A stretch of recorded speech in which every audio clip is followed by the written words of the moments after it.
Syeda Ralun, warga negara Indonesia atau WNI yang berada di Swiss Amalinda Vika Puspakirana, menyebut saat ini belum banyak warga atau pengunjung yang berenang di Sungai Are.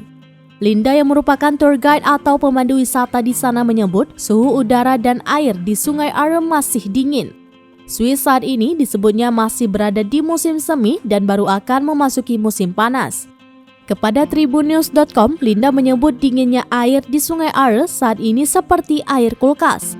Dikutip dari equator.com, suhu udara di Bern, Swiss saat ini mencapai 13 derajat Celcius.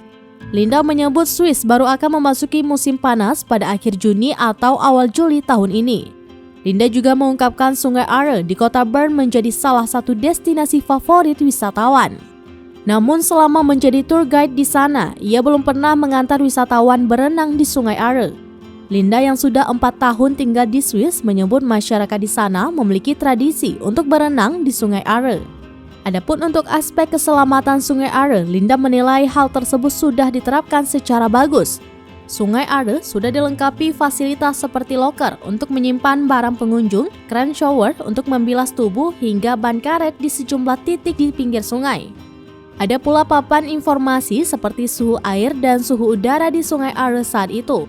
Sementara itu hingga saat ini otoritas Swiss masih melakukan pencarian terhadap Emeril Khan Mumtaz, putra Ridwan Kamil yang hilang pada Kamis 26 Mei 2022 pekan lalu.